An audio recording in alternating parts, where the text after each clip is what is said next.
নমস্কার সবাইকে, হরে কৃষ্ণ, রাধে রাধে। আশা করি পরম করুণাময় ঈশ্বরের অশেষ কৃপায় সকলে ভালো আছেন ও সুস্থ আছেন। প্রিয় ভক্তরা, আপনাদের সবাইকে স্বাগত জানাই ধর্মতত্ত্বের নতুন একটি পর্বে। এই পর্বে আমাদের আলোচনার বিষয় থাকবে রমা একাদশী।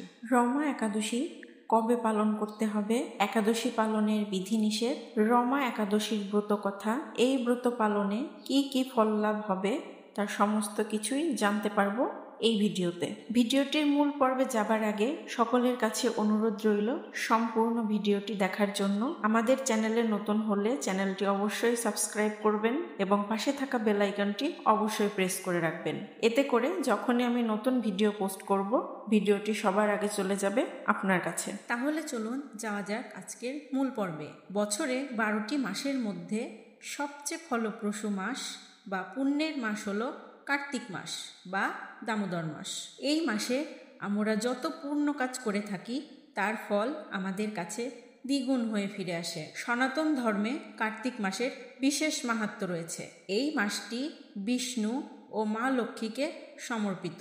বৈদিক পঞ্জিকা অনুসারে কার্তিক মাসের কৃষ্ণপক্ষের একাদশী তিথিতে পালিত হবে রমা একাদশী। এই রমা একাদশী কার্তিক মাসের বা দামোদর মাসের প্রথম একাদশী। এই বছর রমা একাদশী পালিত হবে আগামী 17 অক্টোবর শুক্রবার।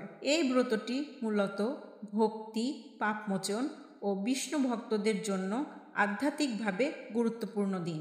এই ব্রত পালন করলে সমস্ত মনস্কামনা পূরণ করেন শ্রীহরি। পাশাপাশি ব্যক্তির উপর লক্ষ্মীনারায়ণের আশীর্বাদও বর্ষিত হয়। এই একাদশী ব্রতটি মূলত ভগবান বিষ্ণুকে উৎসর্গকৃত একটি ব্রত।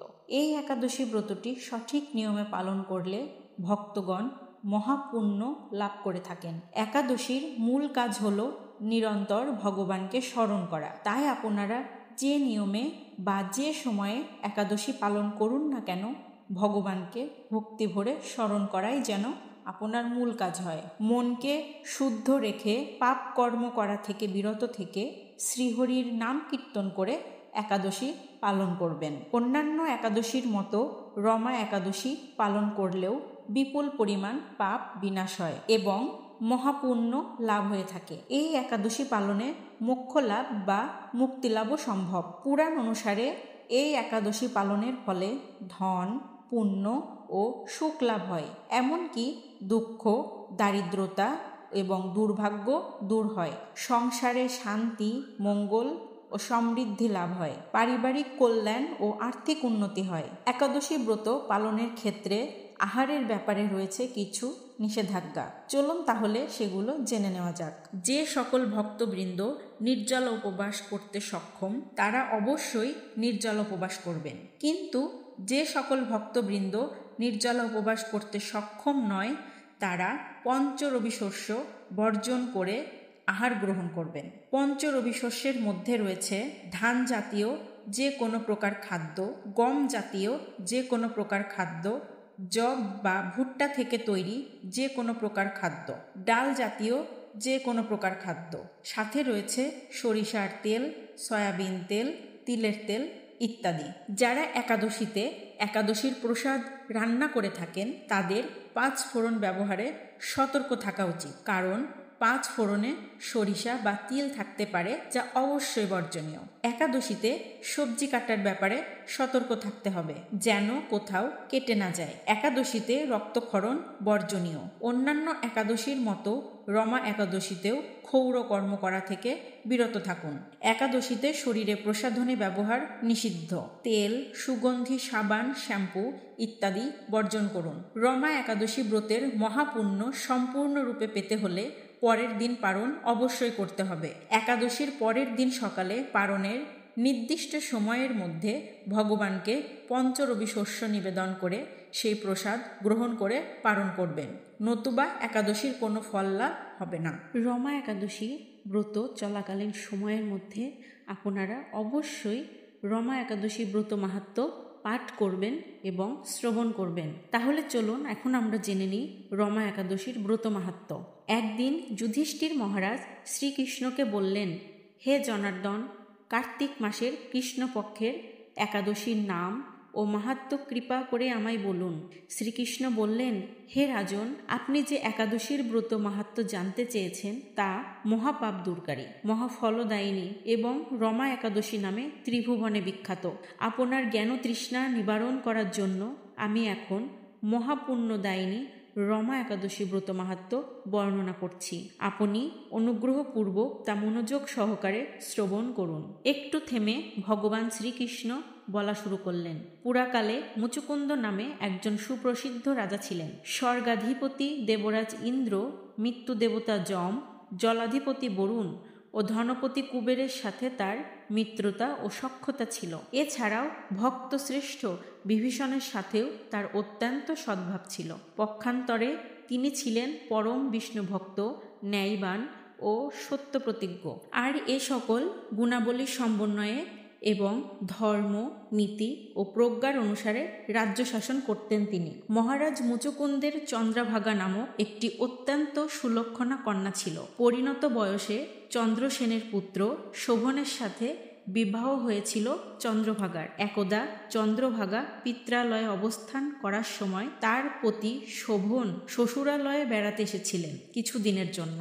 দৈবক্রমে শোভন যেদিন মহারাজ মুচুকুন্দের বাড়িতে এসেছিলেন সেদিন ছিল রমা একাদশী তিথি। পতিপরায়ণা চন্দ্রভাগা নিজ স্বামীকে আসতে দেখে প্রথমে আপ্লুত হলেও ক্ষণিকের মধ্যে দুশ্চিন্তার বলিরেখা দেখা দিল তার মুখমণ্ডলে। তিনি মনে মনে চিন্তা করতে লাগলেন, হে ভগবান, আমার পতি শারীরিকভাবে অত্যন্ত দুর্বল, তিনি ক্ষুধা সহ্য করতে পারেন না। অন্যদিকে আমার পিতার শাসন খুবই কঠোর। গতকাল দশমীর দিন তিনি নাগরা বাজিয়ে ঘোষণা করে দিয়েছেন যে একাদশীর দিনে আহার সম্পূর্ণ নিষিদ্ধ। আমি এখন কি করি? চন্দ্রভাগার মনের এই দোটানা বুঝতে পারলেন স্বামী শোভন। তিনি একান্তে চন্দ্রভাগাকে ডেকে বললেন, প্রিয়তমা, আমি খেয়াল করেছি আমাকে দেখা মাত্র তুমি আপ্লুত হলেও পরক্ষণেই তোমার কপালে চিন্তার ভাঁজ ভেসে উঠেছে। কি এমন দোলাচলে সংশয়াপন্ন তুমি? আমাকে বিস্তারিত বলো। চন্দ্রভাগা কিছুটা ইতস্তত হয়ে সেদিনকার একাদশী তিথি ও তার পিতার কঠোরতার কথা বিস্তারভাবে খুলে বললেন স্বামী শোভনকে। তার মুখে রাজার মুচুকুন্দের নিষেধাজ্ঞা শুনে শোভন তার প্রিয়তমা পত্নীকে বলল, হে প্রিয়ে, এখন আমার কি কর্তব্য তা আমাকে বলো। উত্তরে রাজকন্যা চন্দ্রভাগা বললেন, হে স্বামী, আজ এই গৃহে এমনকি রাজ্য মধ্যে কোনো ব্যক্তি আহার গ্রহণ করবে না। এছাড়াও মানুষের কথা তো দূরে থাকুক, এ রাজ্যে পশুরা পর্যন্ত একাদশী তিথিতে অন্ন জল গ্রহণ করে না। তাই হে নাথ, যদি তুমি এ পরিস্থিতি থেকে পরিত্রাণ চাও তবে তুমি তোমার নিজ গৃহে প্রত্যাবর্তন করো। তুমি যদি একাদশী চলাকালীন এখানে আহার গ্রহণ করো তাহলে তুমি সকলের নিন্দাভাজন হবে এবং সেই সাথে আমার পিতাও ক্রুদ্ধ হবেন। এখন বিশেষভাবে বিচার করে যা ভালো হয় তুমি তাই করো। সাধ্বী স্ত্রীর কথা শুনে শোভন বললেন, হে প্রিয়ে, তুমি ঠিকই বলেছ, একাদশীতে অন্ন গ্রহণ করা মহাপাপ। এমনকি তোমার পিতার এই কঠোরতা নিরর্থক নয়। আমি শারীরিক দুর্বলতার কারণে ক্ষুধা সহ্য করতে পারি না, সে কথা ভেবে তুমি হয়তো দুশ্চিন্তাগ্রস্ত হয়েছ, কিন্তু তা সত্ত্বেও আমি ঠিক করেছি আমি গৃহে যাব না এবং অন্ন গ্রহণও করব না। আমি এখানে থেকেই নিষ্ঠার সাথে একাদশী ব্রত পালন করব। তারপর শ্রীহরি আমার ভাগ্যে যা নির্ধারণ করবেন আমি তাই মেনে নেব। শোভন ব্রত পালনে বদ্ধপরিকর হলে একই সাথে আনন্দ ও শঙ্কা ভর করল রাজকন্যা চন্দ্রভাগার মনে। তবে পতিব্রতা হওয়ার কারণে তিনি শোভনের এই সিদ্ধান্তে দ্বিমত করলেন না। এভাবে সেদিনকার একাদশী তিথির সমস্ত দিন অতিক্রান্ত হয়ে রাত্রি শুরু হলো। বৈষ্ণবদের কাছে সেই রাত্রি সত্যিই আনন্দকর, কিন্তু শোভনের পক্ষে তা ছিল বড়ই দুঃখদায়ক। কেননা ক্ষুধা তৃষ্ণায় তিনি ক্রমে ক্রমে দুর্বল হয়ে পড়লেন এবং এভাবে রাত্রি অতিবাহিত হতে সূর্যোদয়কালে তার মৃত্যু হলো। একাদশী ব্রতের মতো মহান ব্রত পালন করতে গিয়ে নিজের জামাতা পরলোক গতিলাভ করেছেন জেনে রাজা মুচুকুন্দ সাড়ম্বরে তার শবদাহ কার্য সুসম্পন্ন করলেন। তার অকাল বিধবা চন্দ্রভাগা স্বামীর অন্ত্যেষ্টিক্রিয়া সমাপ্ত করে পিতার আদেশে পিতৃগৃহে বসবাস করতে লাগলেন। কালক্রমে রমা একাদশী ব্রত প্রভাবে শোভন মন্দরাচল শিখরে অনুপম সৌন্দর্য বিশিষ্ট এক রমণীয় দেবপুরী প্রাপ্ত হলেন এবং সেখানেই বসবাস করতে শুরু করলেন। এরপর কেটে গেল কিছুকাল। একদা মুচুকুন্দপুরের নিবাসী সোম শর্মা নামক এক সৎ ব্রাহ্মণ তীর্থ ভ্রমণ করতে করতে উপস্থিত হলেন শোভনের সেই দেবপুরীতে। সেখানে রত্নমণ্ডিত বিচিত্র স্ফটিকখচিত সিংহাসনে রত্নালঙ্কারে ভূষিত রাজা শোভনকে তিনি দেখতে পেলেন। গন্ধর্ব ও অস্পরাগণ দ্বারা নানা উপচারে সেখানে তিনি পূজিত হচ্ছিলেন। সোম শর্মা চিনতে পারলেন এই ব্যক্তি রাজা মুচুকুন্দের জামাতা শোভন। তিনি সাগ্রহে সিংহাসনে উপবিষ্ট শোভনের কাছে গেলেন এবং নিজের পরিচয় দিলেন। নিজ শ্বশুরালয়ের আত্মীয়ের পরিচয় পেয়ে শোভনও সেই ব্রাহ্মণকে দেখে আসন থেকে উঠে এসে তার চরণ বন্দনা করলেন। তিনি শ্বশুর মুচুকুন্দ ও স্ত্রী চন্দ্রভাগা সহ নগরবাসী সকলের কুশল বার্তা জিজ্ঞাসা করলেন ব্রাহ্মণের কাছে। ব্রাহ্মণ সোম শর্মাও সকলের কুশল সংবাদ জানালেন। তিনি শোভনকে জিজ্ঞাসা করলেন, এমন বিচিত্র মনোরম স্থান কেউ কখনো দেখেনি। আপনি কিভাবে এই স্থান প্রাপ্ত হলেন তা সবিস্তারে আমার কাছে বর্ণনা করুন। শোভন বললেন, হে ব্রাহ্মণ দেবতা, কার্তিক মাসের কৃষ্ণপক্ষিয়া রমা একাদশী সর্বব্রতের শ্রেষ্ঠ ব্রত। আমি শ্বশুরালয়ে অবস্থানকালীন সময়ে শ্রদ্ধার সাথে সেই ব্রত পালন করেছিলাম এবং সেই অলৌকিক ব্রত পালনের ফল হিসেবে আমি এই রমণীয় দেবপুরী প্রাপ্ত হয়েছি।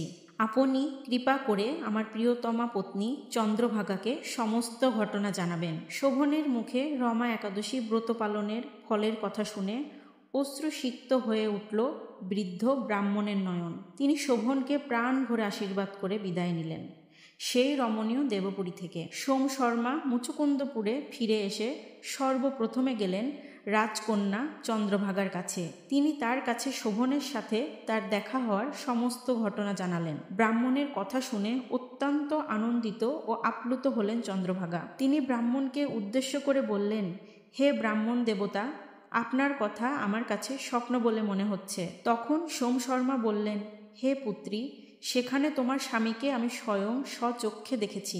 অগ্নিদেবের মতো দীপ্তিমান তার নগরও দর্শন করেছি, কিন্তু তার নগর স্থির নয়। তা যাতে স্থির হয় সেই মতো কোনো উপায় করো। এসব কথা শুনে চন্দ্রভাগা বললেন, তাকে দেখতে আমার একান্ত ইচ্ছা হচ্ছে। হে ব্রাহ্মণ দেবতা, যদি সম্ভব হয় তাহলে আমাকে এখনই তার কাছে নিয়ে চলুন। আমি আমার ব্রত পালনের পূর্ণ প্রভাবে এই নগরীকে স্থির করে দেব।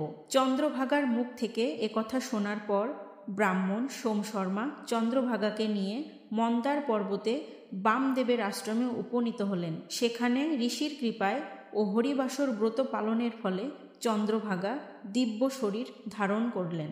এরপর দিব্য গতি লাভ করে নিজ স্বামীর নিকট উপস্থিত হলেন তিনি।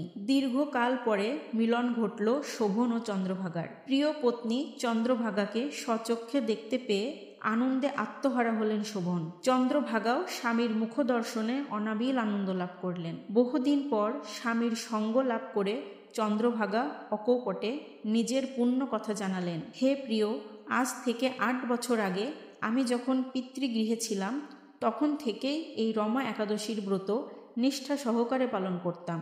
ওই পূর্ণ প্রভাবে এই নগরী স্থির হবে এবং মহাপ্রলয় পর্যন্ত থাকবে। এবার আরও একটু বিরতি নিয়ে ভগবান শ্রীকৃষ্ণ বললেন, হে মহারাজ যুধিষ্ঠির, এরপর মন্দরাচল পর্বতের শিখরে শোভন তার স্ত্রী চন্দ্রভাগা সহ দিব্য সুখ ভোগ করতে লাগলেন। আর আমি পাপনাশিনী ও ভুক্তি মুক্তি প্রদায়িনী রমা একাদশীর ব্রত মাহাত্ম্য আপনার কাছে বর্ণনা করলাম। যিনি এই একাদশী ব্রত শ্রবণ করবেন তিনি সর্বপাপ মুক্ত হয়ে বিষ্ণুলোকে পূজিত হবেন। আজকের ভিডিওটি এই পর্যন্তই থাকছে। ভিডিওটি থেকে যদি আপনারা একটি উপকৃত হয়ে থাকেন তাহলে কমেন্টে অবশ্যই জানাবেন। ভক্তির সহিত কমেন্টে লিখবেন জয় মা কালী। সবাই ভালো থাকবেন, সুস্থ থাকবেন। দেখা হবে পরবর্তী কোনো ভিডিওতে। নমস্কার সবাইকে।